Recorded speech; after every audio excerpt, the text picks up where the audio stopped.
Bonjour à tous, j'espère que vous allez bien. On se retrouve aujourd'hui donc pour une nouvelle vidéo sur le sujet le Pilate. J'avais envie de vous partager aujourd'hui dans cette vidéo, voilà, qu'est-ce que concrètement c'est le Pilate. Donc vous en saurez plus d'ici quelques minutes. C'est parti.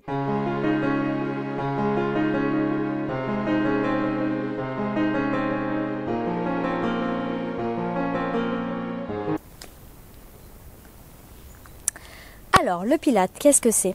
Vous pouvez le voir partout, c'est la tendance déjà depuis quelques années.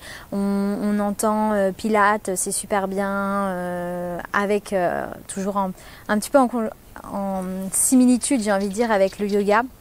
Mais voilà, vous voyez partout se développer des cours de Pilates, enfin du moins je pense, mais en tout cas c'est le constat que j'ai eu moi ces dernières années, étant moi-même maintenant professeur de Pilates. Alors j'aime bien en tout cas expliquer à mes élèves, surtout nouveaux élèves, d'où vient cette discipline, pourquoi on l'a fait. Et voilà, quels en sont vraiment ses bienfaits. Donc restez jusqu'à la fin de cette vidéo pour vraiment tout savoir sur la discipline du Pilate. Alors pour situer un petit peu au niveau chronologique, donc le Pilate, ça vient de Joseph Hubertus Pilates et il a créé un livre qui décrit vraiment voilà, toutes les postures et les exercices de Pilate qui datent de 1945, donc c'était pendant la guerre mondiale. Il faut savoir que Joseph Hubertus Pilates était malade, il avait voilà, des difficultés au niveau respiratoire et lui, ce qui l'intéressait dans le sport, c'était surtout avoir une relation corps-esprit. Pour lui, c'était important de savoir vraiment voilà, ce qu'il faisait vis-à-vis de son corps. Et c'est pour ça qu'aujourd'hui, on appelle le Pilate de la neurocontrologie parce que en fait, on contrôle les mouvements avec ces neurones. C'est la relation neuromusculaire. Donc ça, on n'apprend rien vis-à-vis physiologique, c'est comme ça. Et plus on va se concentrer aussi sur tous ces mouvements, que on est concentré sur vraiment ce que l'on fait dans le moment présent, et bien ça amène aussi un côté relaxation. Et ça, c'est ce qui est intéressant vis-à-vis de la discipline du Pilate. Donc ça fait partie des fondements, j'ai envie de vous dire, sur voilà, la concentration, la relaxation. On est aussi sur la patience et la régularité. Faut vraiment prendre en compte que votre progression va se faire doucement, progressivement. Après, bien sûr, ça va dépendre des professeurs, ça va dépendre de votre pratique, mais soyez patient vis-à-vis des résultats qui, de toute manière, vont arriver prochainement. Donc par rapport à la discipline du Pilate, il faut vraiment retenir que voilà, c'est une discipline qui a voyagé aussi, parce que Pilates a été à New York et c'est là où il a découvert le côté danse. Donc c'est pour ça qu'on retrouve aussi le Pilate vis-à-vis de la danse classique notamment. Mais les mots que vous devez retenir vis-à-vis de votre pratique de Pilates, c'est déjà vraiment avoir de la relaxation. Donc la respiration aussi, on travaille sur la respiration, plutôt une respiration thoracique. Donc ça veut dire quoi? C'est que en fait on travaille plus sur une inspiration où on prend vraiment voilà de toute cette partie là, donc le sternum et les côtes, on remonte vraiment la sensation vers le haut, et sur l'expiration c'est l'action de rentrer le nombril en direction de la colonne vertébrale et de travailler le périnée. Et juste petit point par rapport au périnée, les hommes et les femmes ont un périnée. Donc c'est pas que les femmes, parce que ça je l'entends beaucoup dans mes cours. Non, les hommes aussi ont un périnée. Voilà, donc ça c'était la petite parenthèse. Mais retenez donc concentration, relaxation, respiration, régularité, patience, alignement. Alignement, je vous en parle parce que vraiment voilà, dans cette discipline on est beaucoup aussi sur retravailler la posture, retravailler donc tous ces alignements.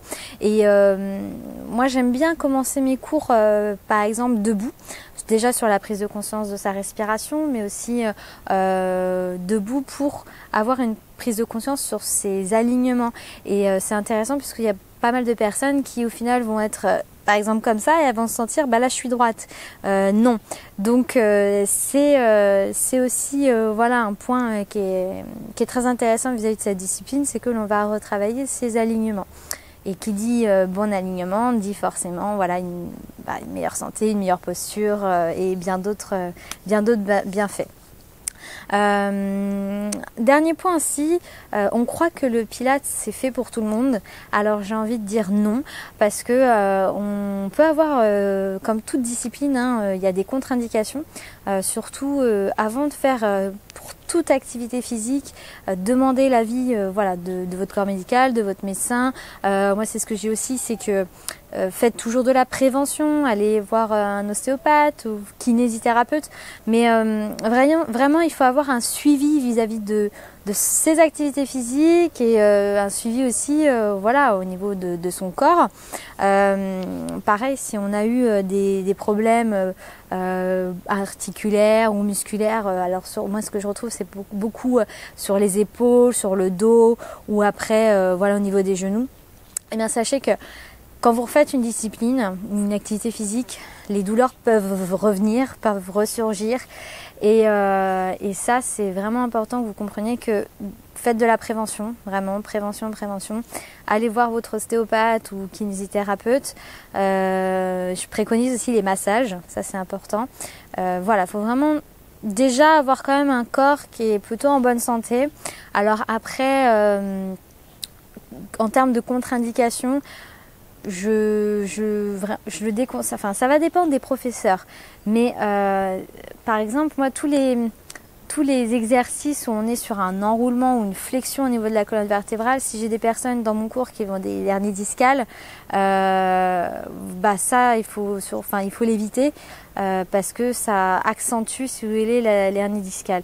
Donc comme je dis, voilà, ça va dépendre des professeurs, mais par exemple, voilà, quelqu'un qui a une hernie discale, bah faites attention vis-à-vis des cours de pilates. Ça, j'ai envie de le dire.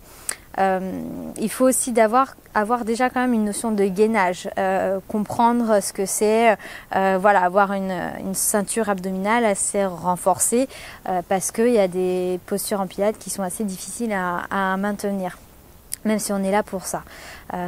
Donc je pense vraiment avoir fait le tour parce que après ça va être une vidéo un petit peu longue, mais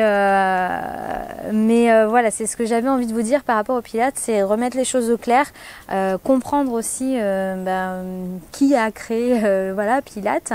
Donc il faut savoir que ça vient d'une personne qui était allemand. Et que c'est pas non plus aussi, enfin c'est pas très vieux. Et surtout, si vous avez envie de vous lancer dans le Pilates, j'aimerais vous dire quelques conseils par rapport à votre cours et à votre professeur. Donc vous devez retrouver dans votre cours les éléments clés que je vous ai cités. Je vais vous les redonner. Pour moi, les principaux, c'est d'abord la respiration, amener une relaxation, de la concentration, un alignement, de la patience. Je dirais aussi de l'écoute. Voilà. Votre professeur doit être dans l'écoute. Il doit aussi vous corriger. C'est possible qu'on va avoir des cours, par exemple, de 20, 30, 40 personnes et plus. C'est difficile pour un professeur de corriger tout le monde. Bon, après, c'est d'autres formats, mais voilà, un professeur de Pilates doit quand même être dans l'écoute et dans la correction. Pour moi, c'est très important. Et surtout, vous devez sentir que voilà, il y a un côté sécurité. Dans chaque discipline, vous devez avoir le côté sécurité. Et je terminerai, je terminerai là-dessus. Après, si toutefois vous avez des questions par rapport à notamment à cette discipline, le Pilates, pour que ça soit un peu plus clair pour vous, bah, surtout n'hésitez pas. Vous pouvez, voilà, via YouTube ou après mes autres réseaux sociaux, me laisser quelques commentaires. Alors aussi, bien sûr, j'ai juste un dernier point vis-à-vis des bienfaits du Pilates. Donc les bienfaits, bah, déjà ça va limiter quand même le stress puisque vous êtes dans un cadre où vous êtes voilà, dans un cours où on amène de la relaxation. Donc élimination du stress. Ça aussi, ça va ralentir aussi tout ce qui va être la sédentarité vis-à-vis de votre posture. Donc on va travailler sur toute la partie de la ceinture abdominale, donc ça va renforcer aussi voilà, tous les muscles profonds au niveau du dos, notamment après le transverse, donc sur toute cette ceinture abdominale. Donc on peut avoir des réductions de problèmes de dos. On va aussi pouvoir travailler vis-à-vis du pilate, c'est les bienfaits, sur toute la partie de la chaîne postérieure qui est aujourd'hui très souvent raide. Donc ça, vis-à-vis du pilate, on travaille vraiment sur un ensemble du sur l'ensemble du corps et ça peut atténuer les effets liés à la sédentarité. Voilà. Donc je vais terminer là. Surtout, n'hésitez pas si vous avez des questions, je suis là pour ça et ça sera vraiment avec plaisir de pouvoir vous y répondre. Voilà. Alors c'est la fin de cette vidéo, j'espère qu'elle vous aura plu. Surtout, n'hésitez pas à laisser un commentaire ou un j'aime et vous abonner. J'en suis vraiment dans mes débuts de ma chaîne YouTube. L'idée c'est vis-à-vis de cette chaîne, c'est vraiment de partager voilà, mes ressentis, mes conseils. Et je sais que c'est peut-être pas parfait, mais en tout cas, moi je prends plaisir à vous parler et je pense que c'est le principal. Voilà. Allez, je vous embrasse et je vous dis à très bientôt et surtout prenez soin de vous, faites du sport et à très vite. Bye bye.